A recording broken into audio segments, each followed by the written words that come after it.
आऊज़ुबिल्लाहि मिनश्शैतानिर्रजीम बिस्मिल्लाहिर्रहमानिर्रहीम। अस्सलामु अलैकुम everyone. I hope you all are great.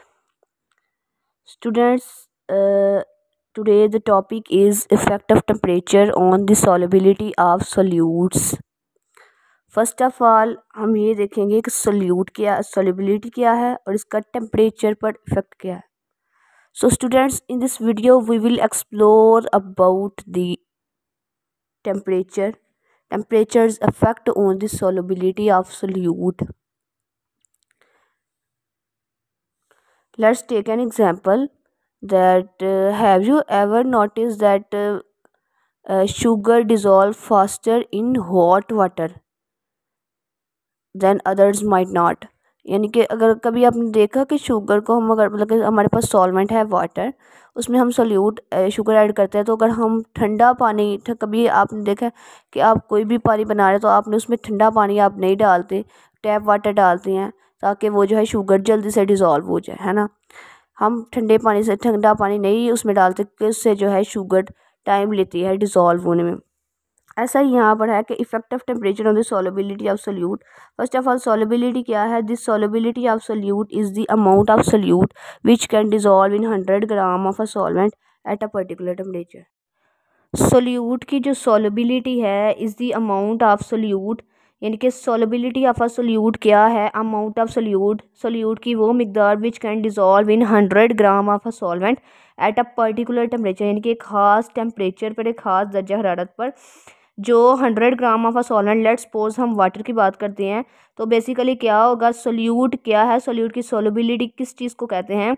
Solute की वो अमाउंट जो 100 ग्राम ऑफ अ सॉल्वेंट में डिज़ोल्व हो सके, सॉल्युबल हो जाए एट अ पर्टिकुलर टेम्परेचर. एक ख़ास टेम्परेचर पर 100 ग्राम हमारे पास सॉल्वेंट है और उसमें जो सोल्यूट हम डालेंगे, फॉर एग्जांपल हम सॉल्वेंट हमारे पास वाटर है और उसमें हम अमाउंट ऑफ सोल्यूट ऐड करते हैं शुगर, तो ये क्या है, उसकी सॉल्युबिलिटी है अगर वो डिज़ोल्व हो जाए. आगे कहते हैं change in temperature has different effects on the solubility of different compounds. Change in temperature has different effects on the solubility of different compounds. कहते हैं डिफरेंट कंपाउंड्स जो हैं उनकी सॉल्युबिलिटी भी डिफरेंट इफेक्ट करेगी. ठीक है, हर एक में अगर चेंज उनमें आता है, किसी भी टेम्परेचर का चेंज होता है, कोई भी चेंज इन टेम्परेचर आ रहा है, उसका सॉल्युबिलिटी डिफरेंट कंपाउंड्स के ऊपर डिफरेंट यानी कि उसका रिजल्ट शो होगा. Usually the solubility increases with the increase in temperature but it can not be taken as the general rule. कहता है आमतौर पर क्या होता है, सॉल्युबिलिटी इंक्रीज कर जाती है, यानी कि जो उसकी सॉल्युबिलिटी लेवल होता है ना, बल्कि डिजॉल्व होने का लेवल, वो बढ़ जाता है with the increase in temperature, अगर हम टेम्परेचर को बढ़ा देते हैं. But it can not be taken as a general, लेकिन ये हर एक के साथ मतलब कि एक आमतौर पर पाया जाने वाला सूल नहीं है, ये नहीं कि हर एक के साथ ऐसे होता है. फॉर एग्जाम्पल अगर हमने पानी में चीनी डाल, तो हम अगर उसको ऐसे स्टिर कर रहे हैं, उसको ऐसे हिला कर उसको मिक्स कर रहे हैं, तो एज़ कम्पेयर टू अगर हमने चूल्हे के ऊपर उसको बॉयल किया है पानी में चीनी को, तो वो फटाफट जो चीनी जो है वो बॉयल उसमें मिक्स हो जाएगी. There are a large number of compounds whose solubility in water increases with the increases in temperature. कहता है बहुत से ऐसे कंपाउंड है, लार्ज नंबर ऑफ कंपाउंड्स हैं जिनकी सॉल्युबिलिटी जो है वाटर में वो इंक्रीज करती है विद इंक्रीज इन टेम्परेचर. जैसे जैसे हम टेम्परेचर को बढ़ाते जाते हैं, जैसे जैसे हम मतलब के नीचे से फायर जो है वो ज़्यादा करते जाते हैं, आग को तेज़ करते जाते हैं, उतनी जल्दी जो है वो कंपाउंड्स जो हैं वो उनकी सॉल्युबिलिटी बढ़ती जाती है. For example potassium nitrate KNO3, silver nitrate AgNO3 and potassium chloride KCl ETC. ये इसकी एग्जांपल्स हैं जिनका टेम्परेचर इंक्रीज़ करने से उनकी सॉल्युबिलिटी भी इंक्रीज़ होती है. The solubility of sodium chloride in water doesn't increase appreciably with the increase in temperature. अब कहते हैं कुछ ऐसे भी कंपाउंड है जिनकी इंक्रीज़ नहीं होती. फॉर एग्जांपल अगर हम सोडियम क्लोराइड की बात करें NaCl की, तो उसकी जो सॉल्युबिलिटी है वाटर में doesn't increase appreciably with increase in temperature. ऐसा नहीं होता कि टेम्परेचर को इंक्रीज़ कर दे तो उसकी भी फटाफट जो है इंक्रीज़ हो जाए.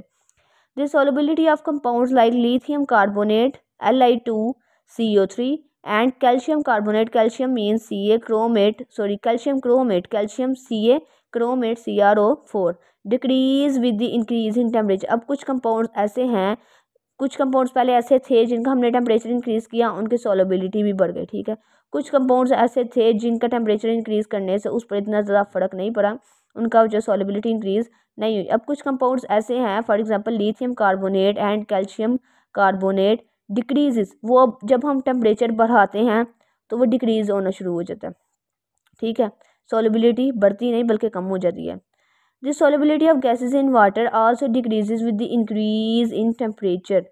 अब वाटर में जो गैसेस हैं, फॉर एग्जांपल H2O2, जैसे एक्वेटिक लाइफ में H2O2 जैसे फिशेस वगैरह को ज़रूरत होती है, उसी तरह सॉलिबिलिटी ऑफ गैसेस जो है इन वाटर आल्सो डिक्रीज। अब टेम्परेचर को बढ़ाने से इसकी जो है सॉलिबिलिटी वो भी इंक्रीज़ हो जाती है। सिमिलरली अब अगर फिगर 1.6 की बात करें तो ये दो ग्राफ्स हैं, ये आपने अच्छी तरह देखनी है। Similarly the solubilities of copper sulphate and sodium nitrate also increase with the increase in temperature. अब जो कॉपर सल्फेट और सोडियम नाइट्रेट है, उनका जो है वो भी जब टेम्परेचर हम इंक्रीज़ करते हैं तो वो इंक्रीज़ हो जाती है solubility. How ever the solubility of calcium hydroxide decreases with increase in temperature. अब दूसरी तरफ कह रहा है हाउ एवर, अब जो कैल्शियम हाइड्रोक्साइड की जो सॉलिबिलिटी है वो डिक्रीज़ करती है with the increase in temperature. Temperature को बढ़ा देते हैं, उनकी सॉलिबिलिटी डिक्रीज़ हो जाती है। अब अगर आप फर्स्ट में जो अगर आपको किसी चीज़ की समझ ना आए तो कमेंट में पूछिएगा। ओके, अल्लाह हाफिज़।